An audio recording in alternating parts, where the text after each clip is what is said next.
単語本をひたすら読む人は絶対に覚えられないんです。もう絶対に。砂のような感じで脳内でこう至るところに散らかってるみたいなイメージをしていただければ。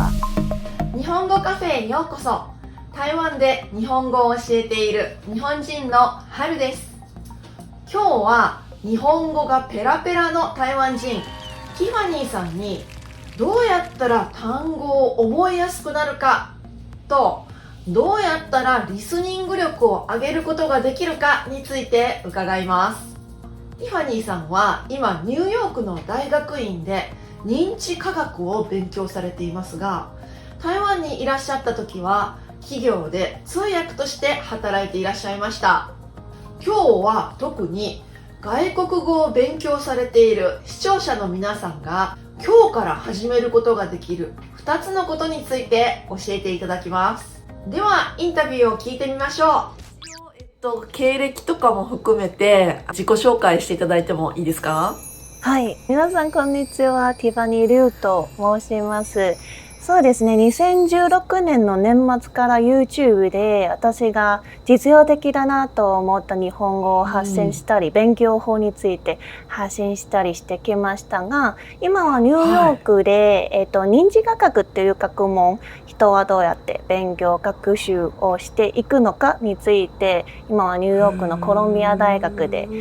大学院に通っているんですが、その他、普段は日本語教育、日本語のオンライン学校、ニースクールも運営をしております。だいたいこんぐらいですかね。すごいですね。学校も運営してるし、自分も学生だし、はい、そして YouTuber としても活動されてるし、はい、ですよね。私が知ってるティファニーさんは以前企業で働いていらっしゃいましたよね。はい、で、バリバリその時にバリバリ働いてものすごい忙しい朝から晩までの一日っていう動動画画も見ましたけども、ね、あの時は会社員としてそこの会社の中で通訳とか翻訳をされてたんですか？そうですね。どんな場面で通訳をしていたかっていうと、例えば、面白いテクノロジーを開発した会社がありまして、そのテクノロジーが何なのかっていうのを企業様に紹介する会を設けます。で、そこは例えば台湾の企業様だったら英語でプレゼンをしてくださるんですけど、それを日本語に私が訳すみたいな感じが多いんですけど、でも通訳以外も社員になったんで、会社の運営だったり、通訳じゃなくても私から直接日本語で説明した方が早いかみたいな場面もすごく増えてきたんで、そこも、投資関連の説明だったり、こうした方が伝わりやすいよみたいなスタートアップさんのプレゼンの特訓だったりも担当してました。そうなんですか。じゃあ、日本語と中国語の通訳というよりも、英語と日本語っていう感じだったんですか？が、4割英語から日本語になってたんですけど、通訳というスキルは言語力だけじゃなくて記憶力だったり、あと語彙力、あとその場の反応力、すべて問われる状況なので、日本語に対して私その日本語の通訳を専門とした学校で勉強もしたことがあるので、何度か自分で練習してきた感じではあるんですけど、英語はいや無経験だったんですよ。特に今回はね、通訳者、そして、翻訳者としてのティファニーさんのことについてお聞きしたいなと思ったんですけど、ちなみに、はっきり分けることはできないかもしれないですけど、通訳と翻訳だったらどちらの方が、経験がある、または得意とかそういうのあるんですか？私は断然通訳ですね。どうしてですか？そうですね。私おしゃべりなんですよ。自分から誰かにリクエストをするのが、お願いをするのがすごく苦手なんですけど、人と接すること自体、何目的なく接することは本当に好きで、人に頼むことができないけど外交的。なので通訳は割と誰かにお願いする側ではないんじゃないですか。それをこう伝える。例えば A さんが B さんに何かお願いがあるとしても、私は単なるチャンネルでそれを伝えるだけで、自分のお願いとかではないので全然問題なかったんです。はい、じゃあ通訳と今言った翻訳、通訳は話す方で、翻訳って言ったら書いたりする方ですけど、それはどうして通訳の方が得意なんですか？通訳の方が楽しいんです。翻訳だったら基本私が知っている翻訳者は誰とも会わない生活でも仕事ができるんです。一人でコツコツコツコツパソコンに向かって、誰かと連絡取ったりしないですよね。でも通訳は誰かと一緒に話しながらすることなので、それが楽しい。そうですね。あとやっぱり業務内容だけを見ると求められるスキルもすごい違うんじゃないかって思います。なぜかというと、翻訳っていうのは本当に言語力がどの言葉を使うか、どの文法を使うか。中国語は我って言ってるんですけど、日本語に翻訳するときは僕なのか、俺なのか、私なのか、どれを使うかっていうのを言葉一つ一つすごい選ぶんですよ。通訳は言語力というより表現力というのが、相手が今どんな表情、どんなトーンを使っている、言葉の裏にどんなメッセージがある、それを私が言葉をこう直訳するか直訳しない方が逆にいいかみたいなのをその場で判断することがとっても楽しいんで、それが私がすごく好きです。そうなんだ。楽しいって最高ですね。あとイメージで言うと、通訳の方がぶっつけ本番的な部分があるじゃないですか。つまり、翻訳だったら自分で好きなだけ時間をかけて調べまくってすることができるけど、通訳ってスピード感が求められるので、そちらの方が私はドキドキするような気がしたんですけど、それはそうでもないですか？私は逆にそれが好きですね。終わりがあるっていうことが。なるほど。会議が終わったらそれで終わりですよね。そうですね。考えすぎちゃうことができない。そもそも。なんかその場でこの一文一文は3秒しか通訳する時間が与えられていないので、今の最善を尽くしたら終わりみたいな感じが結構私にとってはスッキリです。そうですね。翻訳作業っていうのはもう夜も場合によっては寝ないで何時間も何時間もやって時間がかかっちゃうっていうこともありますよね。そうですよね。もう本当に考えても考えても、またもっといい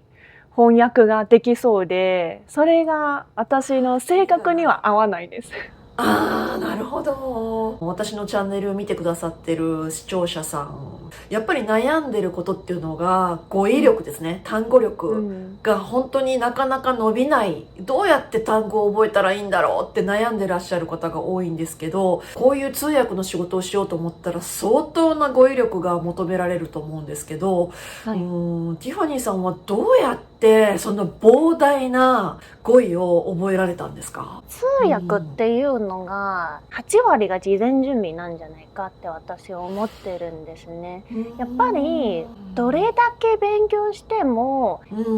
胞について詳しく説明できますか、中国語でみたいな感じでできないんですよ。専門すぎてやっぱりなんかこう準備のないままでいくのがまずありえないっていうことなので、この100点満点までこう通訳の場に臨むことができるまで何日間ありますか？で、その自分のこの自力で勉強する力が、スピードがどこまで上げられるかっていうのがすごく問われるかと思うんですね。なのでそこが私結構好きな段階で、自分でバーって勉強して、こういうこともある。これ好きなんですか？これがプレッシャーで、これが嫌で逃げ出したいんじゃなくて、ここが好きなんですか？いろんなこう自分と全く関係のない産業の話が読めたり、勉強できたり、触れたりすることが私が通訳を選んだ理由なんで楽しいです。素晴らしい。だから言語の勉強だけじゃなくて、その特定の分野について知ることができることが楽しい。知的好奇心がすごく強いんですね、多分。そうですね。そのなんか新しいことに触れることが私のワクワク要素ですね。ということは、なかなか単語が覚えられなくて悩んでる人にどんなアドバイスができると思いますか？そうですね。通訳を目指している方ですかね。そこまで高いものじゃなくても、普通に日本人と話したりしたいんだけど、相手が言ってる語彙を知らない、単語を知らないくて、じゃあ一生懸命単語を勉強するんですけど、なかなか覚えられない。で、前覚えたはずなのにまた忘れてるっていうので、がっかりしてしまったりとかっていう人が多いですよね。そういう場合どうでしょうか？これは認知科学の切り口からいくと、これは覚えやすいテクっていうのがあるんです。単語本をひたすら読む人は絶対に覚えられないんです。もう絶対に。単語だけを覚えようとして単語だけを一生懸命追ってる人は、実際は覚えられない。そのやり方じゃ余計に覚えられませんよってことですか？単語を記憶することはできたとしても、自分のスピーキングの時だったり、リスニングで言われた時だったり、覚えた単語を使えるっていうのがとても可能性が低いです。で、なぜかというと、やっぱり私たちは点々とした知識はすごくこう脳内で砂のような感じで、脳内でこう至るところに散らかってるみたいなイメージをしていただければと思うので、なので、それを必要となった時、この言葉私確か見たことあるみたいな感じになるじゃないですか。で、イメージとしては小人がこう脳内で走り回ってその言葉をこう探し回すみたいな感じになるんじゃないですか。それがどれくらい時間かかることなのかみたいな。じゃあそのやり方は全然効果的じゃない、逆効果かもしれない。逆効果ではないんですけど、テストの前だったり、それはやっぱりなんかやらないとテストも受からないみたいなことにはなるんですけど、もう本当にスピーキングとリスニングをメインに自分のこうレベルを上げていきたいっていう方だったら、私は耳と目を両方同時に使う記憶法を推奨します。耳と目を同時に使うですか？そうです。例えば今私と春先生がこうやって話してる動画が YouTube に上がると思うんですけど、そこにもし字幕がついてれば字幕を見るのが目で、その音声を聞くのが耳で、この両方のインプットが同時に発生すると脳にとってはこれは、完成したイメージになるんですね。なのでこの記憶は単語帳を読んでこの覚えた単語のこの記憶と比べてすごくこっちの記憶の方が強くて、こうまとまった一つの、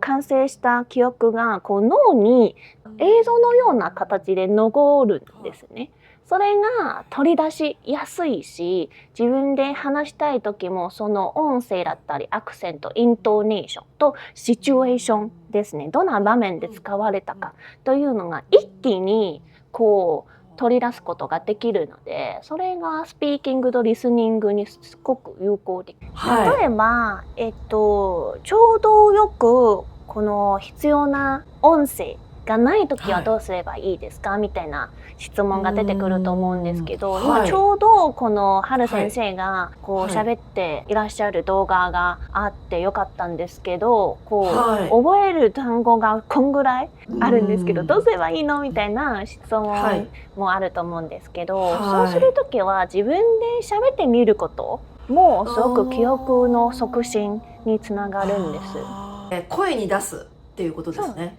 声に出して、で特に自分で自由作文したものを声に出すっていうのが一番効果的ですね。ただの朗読、音読も、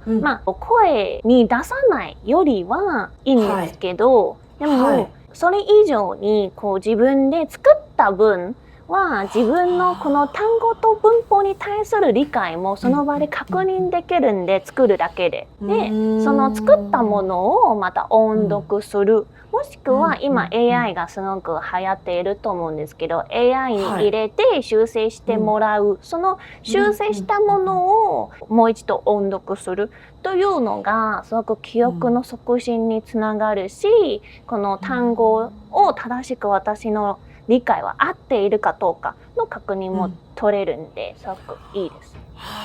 今 AI があるからその部分がかなり便利になりましたね。以前だったら自分で作文して合ってるかどうかわからないっていうことが多かったですけど、AI に添削してもらって、でもやっぱり自分が作った文には変わりないですので、自分が思った内容を自分で音読するっていうことですね。そうですね。アウトプットっていうことになるんですけど、そのアウトプットのこの過程があれば、すごく記憶しやすいんです。本当にそうですね。それは単語を覚えることだけじゃなくて、もう一つ聞こうと思ってたのは、多分通訳さんはリスニング力もかなり求められると思うんですけど、よくね、視聴者さんが言うのは、急に日本人に何か言われて、これわからない、知らない単語だって思って書いてもらったら、めちゃくちゃ簡単な言葉で、それも自分がよく知ってる言葉だったのに、なんでわかんなかったんだろうって、すごくその時もがっかりしちゃうって。これはそうですね。多くの場合は自分が記憶した音声と実際の音声に差があるっていう現象ですね。例えば、イントネーションを間違えて覚えちゃった。例えば私がリンゴって覚えちゃってるのに、リンゴで言われて違うものだと認識しちゃって、思い出せないみたいなことが多いので、最初の段階から音読をして、できるだけ音声と対照して私の話している音声、イントネーションが合っているかどうかは、確認した方が良いし、あと最初から日本語の耳っていうのを意識的につけておくというのがすごく効果があると思うんですね。中国語の母語話者の皆さんがテレビを見るときも絶対字幕ついてあるんじゃないですか。はい、ついてますね。それを読むのがすごくもう何十年間やってきたので、そもそもそんなに耳を頼っていないんですね。中国語を使ってきた人たち。結構見てるんですね。そうですね。読むのがめっちゃ早いんですよ。じゃあ結構自分が思ってる以上に耳を使ってこなかったかもしれないっていうことですか？そうです。なんで、でもこれを行政的にオープンにするのが実はとても簡単で、听写という練習、音声を流して聞いて、それを書き出すっていうのが、いわゆるディクテーションですね。そうですね。聞いて書き出す。聞いて書き出すという練習だけで、この耳にだけ頼って、で、しかもその内容が合っているかどうかの確認ができるっていうこの練習を数回だけやれば、だんだんと耳がオープンになってきて、聞こえなかったものも聞こえるようになってきます。すごく説得力がありますね。もう今までも話してくださったことですけど、視聴者さんたちへのティファニーさんからの個人的なアドバイス。そうですね。日本語を勉強していらっしゃる皆さんには、特にやってほしい練習を2つここで提案をさせていただきたいと思います。まず1つ目は、リスニングの早期導入ですね。最初の段階からリスニングを多くやって、それを、さっき言った聞いて書き出すことだけでも、音読をすることだけでもすごくよくて、音声のない勉強を早い段階から終わりにして、音声を多く導入していただきたいです。音声のない勉強は、例えば文法の、勉強だったり、それも絶対必要で、今までの勉強が無駄になるっていうわけは絶対ないんです。音声のある勉強はとても時間のかかる練習なので、早めに導入した方が自分の達成感につながるんですね。ドラマを見て、この言葉私知ってる。日本に行って実際に少し言葉が話せるというのがすごい達成感に直接つながるものなので、そういうのを体験したいのであれば、やっぱり音声のある練習を導入した方が可能性としては高い。じゃあもし音声をまだ導入していないなら、もう早めにこれは導入してくださいということですね。そうですね。5分間、週に1回、2回だけやっても、すごく変わると思うので、もう本当に導入っていうのがちょっと、どういうことみたいな感じになるかもしれないんですけど、これを軽く加えてくださいみたいな意味です。そんな固く考えなくても、ちょっとプラスしたらいいですよっていう感じですね。です。それが一つ。ですね。これが一つ目で、二つ目は、日記を書いてみてください。日記ですか。はい。日記は、先ほども伝えた通り、自分で作った文は一番覚えやすいんです。なんで、自分が今日とか最近勉強した単語を多く使うことができると、それを、より長く記憶することができるのが、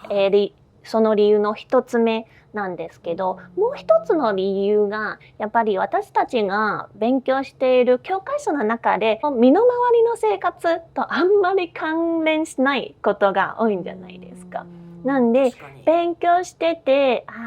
つまらないなってなることもよくあるんですけど、でも自分の日記だと、その日記を、書くために単語を調べたりする。その調べた単語が自分の日常生活に必要な単語になることが多いんですよ。日常生活の会話ができない人は日記をまず書くことによって自分のこれは何ていうの水筒みたいな本当に簡単なのに教科書にはなかなか出てこない単語をもっと多く増えることになります。私がこれが本当に生徒さん全員に伝えてます。それは本当にいいアドバイスですね。日記に出てくることは、多かれ少なかれ自分が興味があることだし、自分の身近なことですね。そんな遠いことではないですもんね。そうですね。で、すごい毎日書いてくると、なんか例えば日本人のお友達ができたっていう時にネタになるんです。昨日はこんな出来事がありましたっていうのがやっぱり初めて話してみるとそんなにスムーズに話せないことが一般的なんですけど、昨日の日記に書いてあったら、もう一回もう書いたんじゃないですか。なんでもうある意味アウトプットしてるので、原稿書いたような感じですよね。だから、それを、実は昨日こんな面白いことがあったんですよって自然に話すことができるようになる。そうです。一回全部一通り考えたんで、スピーキングする時も取り出しやすいです。もっと聞きたいんですけども、じゃあ、とりあえず今回はですね、今、ティファニーさんがされてる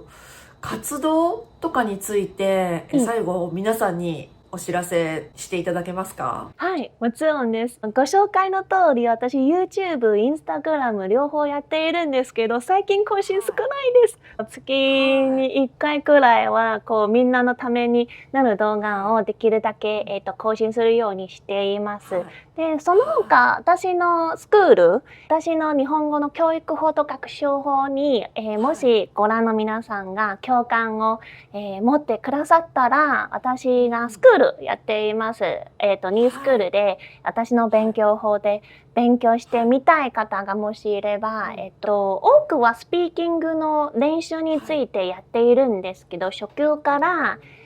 スピーキングを導入したい方から、N3 以上のレベルがあって、日常的に週1回、オール日本語で日本人の方と会話の練習がしたい。この2パターンの授業をメインに提供しているんですけど、